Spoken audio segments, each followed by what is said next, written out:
नमस्कार विद्यार्थी मित्रांनो, सर्वांचं स्वागत आहे आपल्या MPSC टाइम्स या यूट्यूब चॅनलमध्ये। तर ह्या व्हिडिओमधून आपल्याला 4 ऑगस्ट 2023 वरचे जे काही करंट अफेअर्स घडामोडी घडलेले असतील त्याच्यावरती आपण फास्ट ट्रॅकमध्ये 40+ प्रश्न जे आहेत ते आपण व्हिडिओच्या माध्यमातून बघणार आहे। तत्पूर्वी जर तुम्ही जर चॅनलवरती नवीन असाल चॅनलला सबस्क्राइब करून घ्या, व्हिडिओला लाईक करायला विसरू नका। तुमच्या लाईक्समुळे मोटिवेशन मिळतं आणि डेली डीपमध्ये जे आहे ते आपण सर्व न्यूजपेपर्स वापरून तुमच्यासाठी असे फास्ट ट्रॅक उजळणी जे आहे ती सुद्धा घेऊन येतो आणि दररोजच्या दररोज जे चालू घडामोडी होतात त्याचे सुद्धा तुम्हाला टॉप 10 MCQs फॉर्मॅटमध्ये सुद्धा आपले व्हिडिओ अवेलेबल आहेत। ठीक आहे, तर आता सुरुवात करूया। तर बघा, 13वा भारतीय अवयवदान दिन कधी साजरा करण्यात आला? याचं करेक्ट आन्सर आहे पर्याय क्रमांक 1, 3 ऑगस्ट 2023 रोजी 13वा भारतीय अवयवदान दिन जो आहे हा साजरा करण्यात आलेला आहे।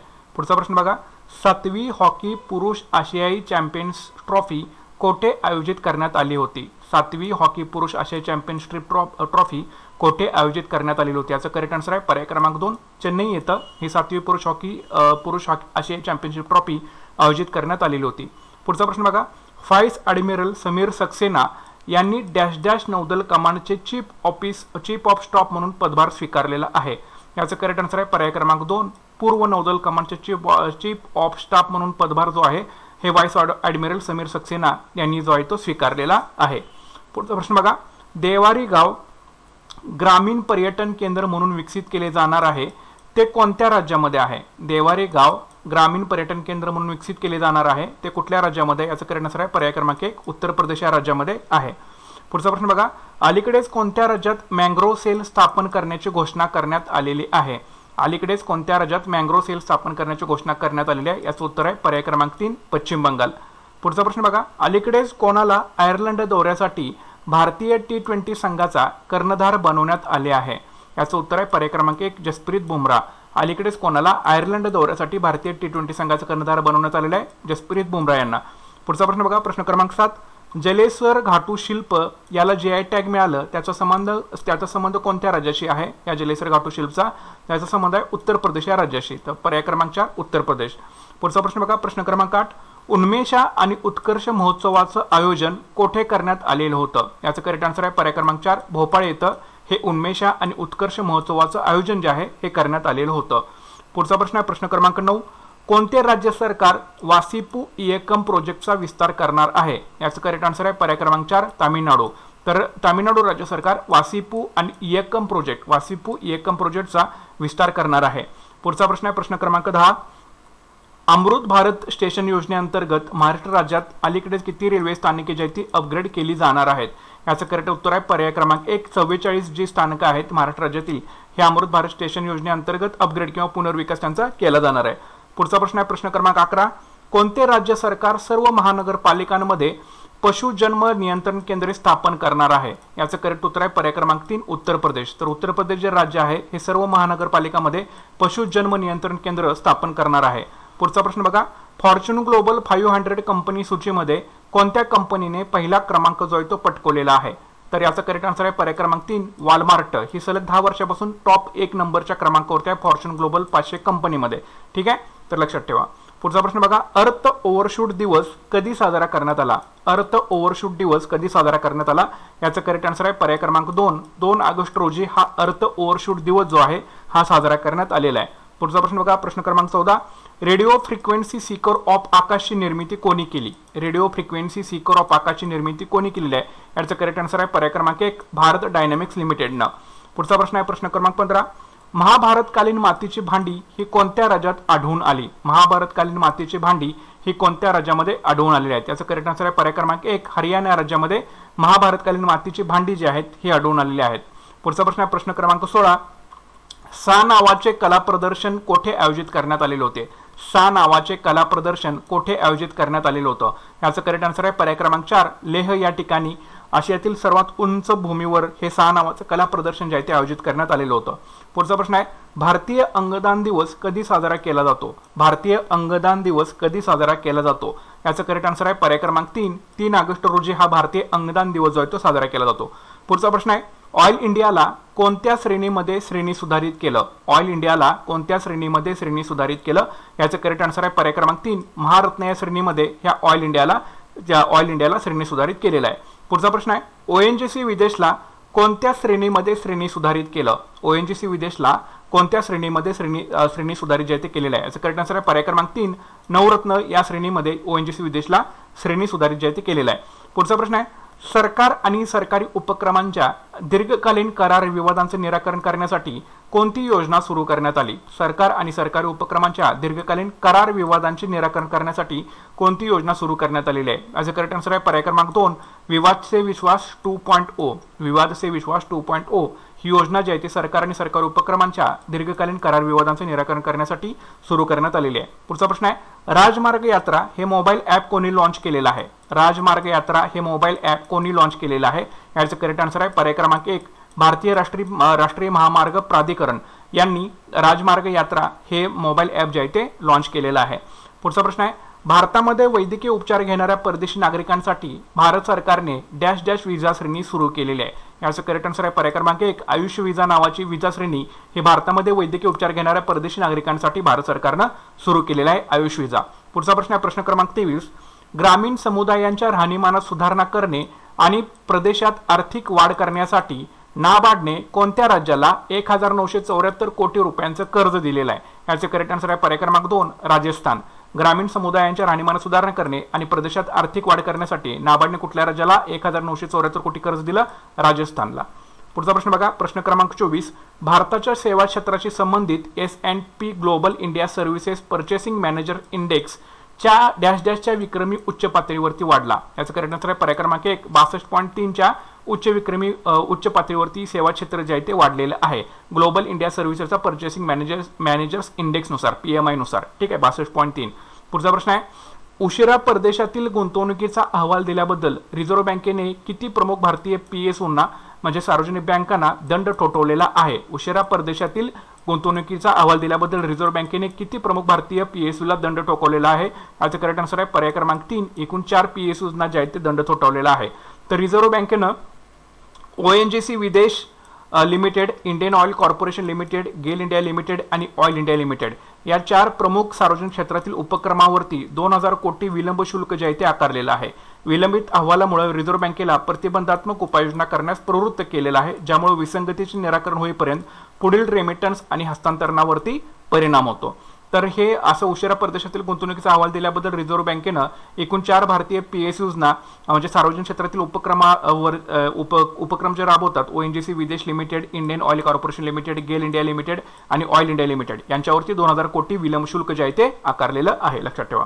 पुढचा प्रश्न बघा भारताचा अव्वल क्रमांकाचा बुद्धिबळपटू कोण म्हणला? याचं करेक्ट आन्सर आहे पर्याय क्रमांक 2 गुकेश डी हा भारताचा अव्वल क्रमांकाचा बुद्धिबळपटू बनलेला आहे. पुढचा प्रश्न आहे प्रश्न क्रमांक 27 सागरी क्षेत्रातील व्यवसाय सुलभतेला प्रोत्साहन देण्यासाठी कोणते मॉड्यूल सर्बानंद सोनोवाल यांनी लॉन्च केले? सागरी क्षेत्रातील व्यवसाय सुलभतेला प्रोत्साहन देण्यासाठी कोणतं मॉडेल सर्बानंद सोनोवाल यांनी लॉन्च केलं? याचं करेक्ट आन्सर आहे पर्याय क्रमांक 3 पोर्ट हेल्थ ऑर्गनायझेशन. तर सागरी क्षेत्रातील व्यवसाय सुलभतेला प्रोत्साहन देण्यासाठी महत्त्वपूर्ण वाटचाल करताना केंद्रीय बंदरे, जहाज बांधणी आणि जलमार्ग आणि आयुष मंत्री सर्बानंद सोनोवाल यांनी सागर सेतू अंतर्गत port health organisation model launch केले. नॅशनल लॉजिस्टिक्स पोर्टल नागरी बंदर कामगार आणि सागरी उद्योगातील विविध भागधारकांसाठी अखंड ऑपरेशन सुलभ करण्यासाठी जलद आणि सोपी इकोसिस्टम तयार करणे हा या डिजिटल पाठीमागचा काय आहे उद्देश आहे. ओके तर सागरी उद्योगातील विविध भागधारकांसाठी अखंड ऑपरेशन सुलभ करण्यासाठी जलद आणि सोपी इकोसिस्टम तयार करण्यासाठी हे पोर्ट हेल्थ ऑर्गनायझेशन हे जे मॉड्यूल आहे हे सर्बानंद सोनोवाल यांनी काय केलेलं आहे लॉन्च केलेलं आहे. ठीक आहे तर लक्षात ठेवा. पुढचा प्रश्न आहे ना.दो. महानोर यांना कोणत्या वर्षी पद्मश्री पुरस्काराने गौरवण्यात आलेलं होतं? याचं करेक्ट आन्सर आहे पर्याय क्रमांक 2 1991 रोजी ना.दो. महानोर यांना पद्मश्री पुरस्कारानं जे आहे ते गौरवण्यात आलेलं होतं. पुढचा प्रश्न आहे कोणत्या राज्य विधानसभेने स्पर्धा परीक्षा नियंत्रण आणि भरतीमधील अन्यायकारक उपाय प्रतिबंधक विधेयक 2023 पारित केलं? कोणत्या राज्य विधानसभेने स्पर्धा परीक्षा नियंत्रण आणि भरतीमधील अन्यायकारक उपाय प्रतिबंधक उपाय विधेयक 2023 पारित केलं? याचं करेक्ट आन्सर आहे पर्याय क्रमांक 3 झारखंडने.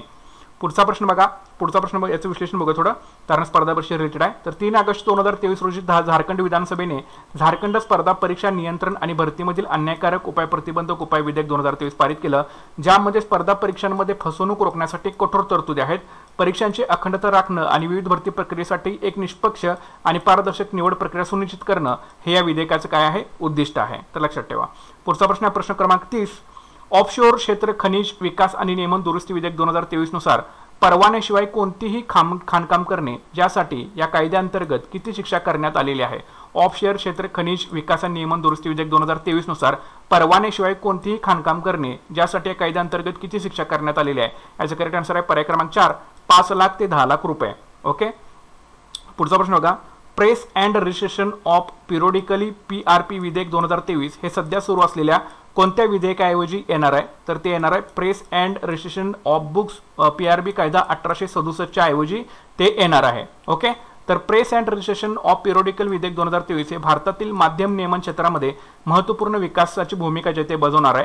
केंद्रीय माहिती आणि प्रसारण मंत्री अनुराग ठाकूर यांनी एका विशेष तारखेला जे बिल जे होतं ते राज्यसभेमध्ये सादर केलेले विधेयक जे आहे हे सध्याच्या press and registration of books कायदा 1867 ला बदलण्याचा प्रयत्न करतं. म्हणजे आता जे चालू आहे ते press and registration books of कायदा 1867 आहे. आता त्याच्याऐवजी हे press and registration of periodical PRP विधेयक 2023 जे आहे ते येणार आहे. पुढचा प्रश्न आहे प्रश्न क्रमांक 32. हेलिओलिंक 3D नावाचा ग्राउंड ब्रेकिंग अल्गोरिदम कोणत्या विद्यापीठाने विकसित केला? याचं करेक्ट आन्सर आहे पर्याय क्रमांक 1, वॉशिंग्टन विद्यापीठानं हा हेलिओलिंक 3D नावाचा ग्राउंड ब्रेकिंग अल्गोरिदम जो आहे तो विकसित केलेला आहे. खगोलशास्त्राचं क्षेत्र सतत नवीन तंत्रज्ञान आणि अल्गोरिदमचं विकसित होत असतं जे खगोलीय पिंडाच्या शोधात मदत करतात.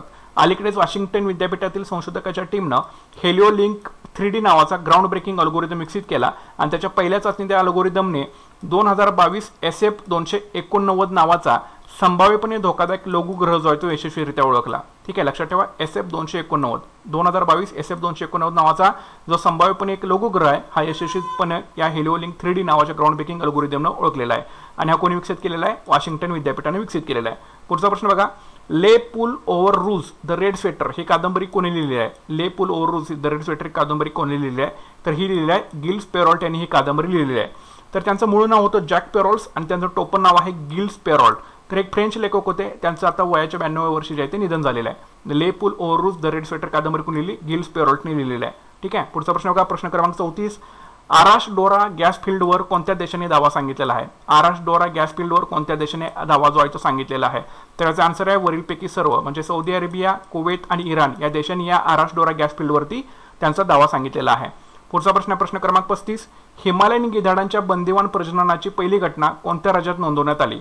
हिमालयन गिधाडांच्या बंदिवान प्रजननाची पहिली घटना कोणत्या राज्यामध्ये नोंदवण्यात आली? याचं करेक्ट आन्सर आहे पर्याय क्रमांक 3, आसाम या राज्यामध्ये हिमालयन गिधाडांच्या बंदिवान प्रजननाची पहिली घटना जी आहे हे नोंदवण्यात आलेली आहे. पुढचा प्रश्न आहे प्रश्न क्रमांक 36. देशभरातील बालसंगोपन संस्थांवर लक्ष ठेवण्यासाठी कोणतं पोर्टल सुरू केलेलं आहे? देशभरातील बालसंगोपन संस्थांवर लक्ष ठेवण्यासाठी कोणतं पोर्टल सुरू केलेलं आहे? याचं उत्तर आहे पर्याय क्रमांक 2, मासी. हे जे पोर्टल आहे हे देशभरातील बालसंगोपन संस्थांवर लक्ष ठेवण्यासाठी सुरू केलेलं आहे, मासी.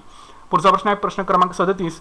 टायगर फिनटेक कोणत्या कंपनीशी संबंधित आहे? टायगर फिनटेक कोणत्या कंपनीशी संबंधित आहे? याचं करेक्ट आन्सर आहे पर्याय क्रमांक 3, हे बजाज कॅपिटलशी जे आहे ते संबंधित आहे टायगर फिनटेक.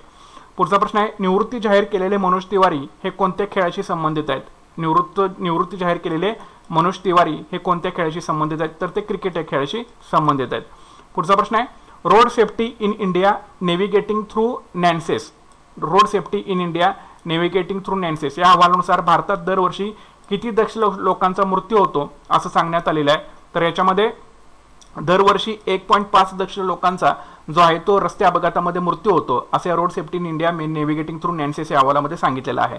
तर Federation of Indian Chambers of Commerce and Industry म्हणजे फिक्कीच्या road safety in India navigating through nuances या शीर्षकाच्या अहवालानुसार रस्ते अपघातामुळे भारतात दरवर्षी सुमारे 1.5 दक्ष लोकांचा मृत्यू होतो आणि रस्ते अपघातातील मृत्यूपैकी 11% भारताचा वाटा आहे आणि रस्ते अपघातात मृत्यू आणि जखमीमध्ये भारत जे आहे ते जगामध्ये प्रथम क्रमांकावरती आहे. ठीक आहे, तरी लक्षात ठेवा कुणाचा अहवाल आहे.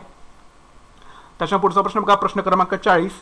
प्रायोगिक तत्वावरती उष्णता निर्देशांक कोणी सुरू केलेला आहे? तर प्रायोगिक तत्वावरती उष्णता निर्देशांक जो आहे हा भारतीय हवामान विभागाने सुरू केलेला आहे. भारतीय हवामान विभागाचे महासंचालक आहेत डॉक्टर मृत्युंजय महापात्रा. भारतीय हवामान विभागाचं मुख्यालय आहे नवी दिल्ली या ठिकाणी. याची स्थापना झालेली आहे 1875 रोजी. ठीक आहे, तर या तिन्ही सुद्धा गोष्टी तुम्ही लक्षात ठेवा. तर उष्णता निर्देशांक कोणी सुरू केलेला आहे प्रायोगिक तत्वावरती? भारतीय हवामान विभागाने सुरू केलेला आहे. पुढचा प्रश्न आहे भारतीय सांकेतिक भाषा संशोधन आणि प्रशिक्षण केंद्र ISLRTC ने भारतीय सांकेतिक भाषेला प्रोत्साहन देण्यासाठी कोणासोबत सामंजस्य करार केलेला आहे?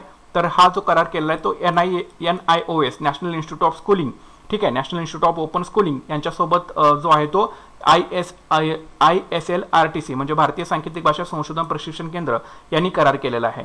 तर भारतीय सांकेतिक भाषा संशोधन प्रशिक्षण केंद्राने भारतीय सांकेतिक भाषेला प्रोत्साहन देण्यासाठी आणि दर्जेदार शिक्षण संसाधनाच्या मानकीकरण आणि विकासासाठी सहयोग करण्यासाठी नॅशनल ओपन इन्स्टिट्यूट स्कूलिंग वरती सामंजस्य करारावरती स्वाक्षरी जी आहे ती केलेली आहे NIS सोबत। ओके, पुढचा प्रश्न आहे, युनायटेड स्टेट US स्थित इंटरनॅशनल बॅटरी कंपनी IBC यांनी 8,000 कोटी रुपयांच्या गुंतवणुकीसह पुनर्वापर करण्यायोग्य लिथियम आयन बॅटरी उत्पादन युनिट स्थापन करण्यासाठी कोणत्या राज्याने सामंजस्य करारावरती स्वाक्षरी केलेली आहे? म्हणजे या कंपनीसोबत कुठल्या जे आहे ते राज्याने स्वाक्षरी केलेली आहे? त्याचं करेक्ट आन्सर आहे पर्याय क्रमांक 1 कर्नाटक। ठीक आहे, तर एकूण 8,000 कोटी रुपयांचा हा सामंजस्य करार आहे की त्याच्यामध्ये युनायटेड स्टेट स्थित इंटरनॅशनल बॅटरी कंपनी जी आहे ही पुनर्वापर करण्यायोग्य लिथियम आयन बॅटरी उत्पादन युनिट जे आहे ते कर्नाटकामध्ये स्थापन करणार आहे। यासाठी एकूण 8,000 कोटींची गुंतवणुकीचा करार जो आहे ह्या दोघांमध्ये जो आहे तो झालेला आहे। ठीक आहे, पुढचा प्रश्न बघा, गॅलेक्सी 37 हॉरिझॉन्स 4 G37 किंवा H4 हा उपग्रह कोणत्या संस्थेने अवकाशात प्रक्षेपित केला? गॅलेक्सी 37 किंवा G37 आणि हॉरिझॉन्स 4 किंवा H4 हा उपग्रह कोणत्या संस्थेने अवकाशात प्रक्षेपित केला? याचं करेक्ट आन्सर आहे पर्याय क्रमांक 3 SpaceXने हा उपग्रह जो आहे तो गॅलेक्सी 37 किंवा हॉरिझॉन्स 4 नावाचा तो अवकाशामध्ये प्रक्षेपित केलेला आहे। तर अशा प्रकारचे 43 क्वेश्चन जे आहेत हे आपण बघितलेले आहेत। हे फास्ट ट्रॅकमध्ये आपण कव्हर करतोय आणि मॉर्निंगला जो आपला व्हिडिओ येतो तो तुम्हाला डिटेलमध्ये टॉप 10 करंट अफेअर्सच्या न्यूज, महाराष्ट्रातले सगळे न्यूजपेपर्स असतील किंवा नॅशनलचे महत्त्वाचे न्यूजपेपर्स असतील सगळे आपण बघून आपण एकत्रितरित्या काही टॉप 10चा व्हिडिओ तुम्हाला त्याच्यामध्ये विश्लेषण असेल असतं आणि फास्ट ट्रॅकमध्ये त्या दिवसामधल्या सगळ्या घडामोडी 1 लाइनर प्रश्नामध्ये असतात जेणेकरून आपला कुठलाही पॉईंट जो आहे हा मिस आउट होता कामा नये। ओके, तर आय होप सर्वांना व्हिडिओ आवडला असेल। व्हिडिओ आवडला असेल तर नक्कीच लाईक करा आणि ज्यांनी अजून आपलं चॅनल सबस्क्राईब केलं नसेल त्यांनी नक्कीच चॅनल सबस्क्राईब करून घ्या, नोटिफिकेशन बेलवरती क्लिक करा जेणेकरून तुमचा कुठलाही व्हिडिओ जो आहे तो मिस आउट होणार नाही। तर भेटूयात पुढच्या लेक्चरमध्ये। Thanks for watching guys and all the best.